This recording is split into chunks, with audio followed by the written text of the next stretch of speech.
Good morning dear students. मैं आपका विज्ञान अध्यापक शुभम तिवारी माया ज्ञानोदय संस्कार अकादमी बिरधा ललितपुर से आप सभी विद्यार्थियों का आज इस विज्ञान विषय की कक्षा में हार्दिक स्वागत करता हूं। विद्यार्थियों, आज की इस कक्षा का जो हमारा टॉपिक है वो है जीवों के उभयनिष्ठ लक्षण। विद्यार्थियों, अभी तक इस लेसन के माध्यम से हमने जीव जगत के विभिन्न प्रकार के जीव जंतुओं, पशु पक्षियों, पेड़ पौधों के बारे में अध्ययन किया। उनमें पाई जाने वाली जो भिन्नताएं हैं भोजन के आधार पे हों, चाहे आकार आकृति के आधार पे हों, उनके निवास स्थान के आधार पर हों,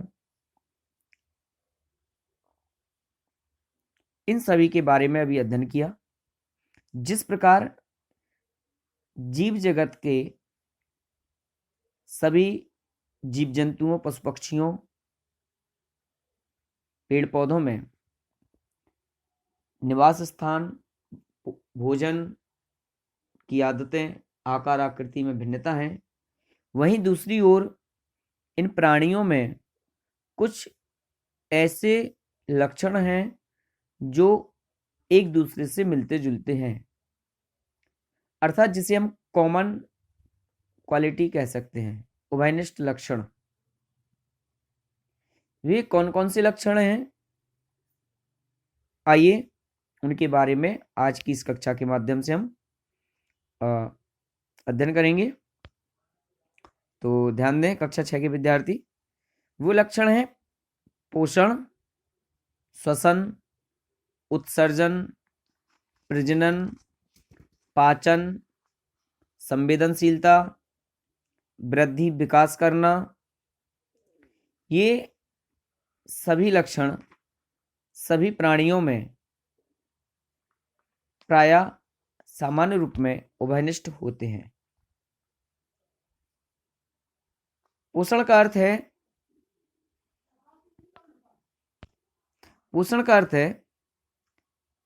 ऊर्जा को प्राप्त करने के लिए, ऊर्जा के संचालन के लिए, संचरण के लिए, ऊर्जा को अपने शरीर में बनाए रखने के लिए, भोजन को ग्रहण करना, ग्रहण करने के पश्चात उसका पाचन होना, पाचन के दौरान भोजन में पाए जाने वाले पोषक तत्वों का हमारे शरीर के अंगों के द्वारा उनका अवशोषण करना और अपशिष्ट पदार्थों को बाहर निकालना।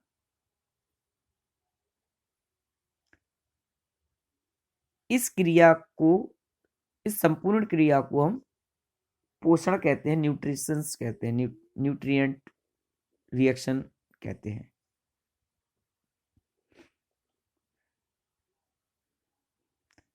अब ये बात अलग है कि सभी जीवधारी अपना अपना भोजन अलग अलग तरह से प्राप्त करते हैं, परंतु जो पोषण की क्रिया होती है वो सभी जीवधारियों में एक समान होती है।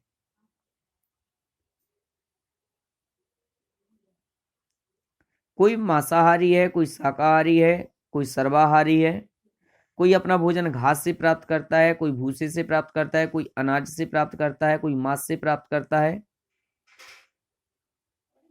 पेड़ पौधे अपना भोजन स्वयं बनाते हैं, परंतु सभी में पोषण की क्रिया होती है और उस जीवधारी की संरचना के आधार पर उनमें उपस्थित जो अंग होते हैं वह अंग उनके लिए इस क्रिया को संपन्न करने में उनकी सहायता करते हैं। जैसे मनुष्य के पाचन अंगों की अगर बात करें तो मुख गुहा, दांत, सबसे पहले मुख से भोजन अंदर किया, दांत से काटना, चबाना, लार ग्रंथियों द्वारा लार का मिक्स होना, भोजन का सुपाच्य बनना, फिर ग्रास नली के माध्यम से भोजन का आमाशय में पहुंचना। तो ग्रास नली सबसे पहले मुख गुहा, दांत, ग्रास नली, आमाशय, छोटी आंत, बड़ी आंत, ये मनुष्य के पाचन अंग हैं। इसी प्रकार से अन्य जीव प्राणियों में भी पाचन अंग पाए जाते हैं जो पोषण की क्रिया को संपन्न करते हैं। दूसरी क्रिया है श्वसन।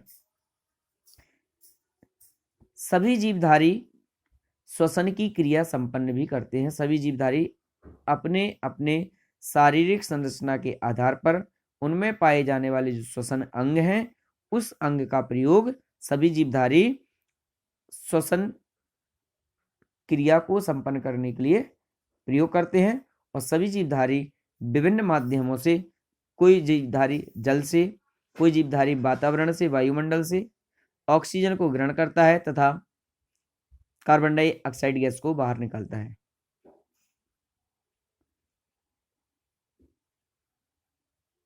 अगर आप श्वसन क्रिया को महसूस करना चाहें कि श्वसन क्रिया किसे कहते हैं, तो आप लोग अपने वक्ष स्थल पर यानी छाती पर हाथ रखें, फिर महसूस करें तो आपको लगेगा आपका जो वक्ष स्थल है बार बार अंदर, बार बार बाहर होता है।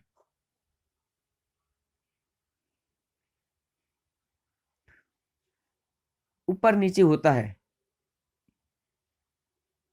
और ये क्रिया निरंतर चलती रहती है। इसी निरंतर वक्षस्थल की इस क्रिया को हम श्वसन कहते हैं। तो सभी प्राणी श्वसन करते हैं, ये भी क्रिया सभी जीवधारियों में कॉमन होती है। तीसरा है उत्सर्जन, यानी अपशिष्ट पदार्थों को बाहर निकालने की क्रिया उत्सर्जन कहलाती है। ऐसे पदार्थ जो हमारे शरीर में उपस्थित होते हैं लेकिन जिनका कोई भी हमारे शरीर के लिए उपयोग नहीं होता है, ऐसी पदार्थों को शरीर से बाहर निकालने की क्रिया उत्सर्जन कहलाती है। और यह क्रिया शरीर के जिन अंगों से संपन्न होती है उन अंगों को उत्सर्जी अंग कहते हैं। जैसे श्वसन के दौरान कार्बन डाइऑक्साइड गैस का निकलना, गर्मियों में आपने देखा होगा हमारे शरीर से पसीना निकलता है। हम लोग सुबह सुबह फ्रेश होने जाते हैं, लैट्रिन जाते हैं, तो गंदगी, अपशिष्ट पदार्थ वो निकलना, मलमूत्र का बाहर निकलना, ये सभी उत्सर्जी पदार्थ हैं जिनको उत्सर्जन क्रिया द्वारा हम लोग बाहर निकालते हैं। इस क्रिया में भाग लेने वाले अंगों को उत्सर्जी अंग कहते हैं और ये क्रिया भी सभी जीव प्राणियों में कॉमन होती है। विद्यार्थियों, और भी अन्य ऐसी क्रियाएं हैं जो सभी जीवधारियों में कॉमन होती हैं, उन पर चर्चा करने के लिए कल फिर पुनः उपस्थित होंगे। तब तक के लिए आप सभी को हमारा आज की कक्षा में जुड़ने के लिए धन्यवाद। नमस्कार, कल फिर मिलूंगा, तब तक के लिए आप सभी को बहुत बहुत शुभकामनाएं। Thank you.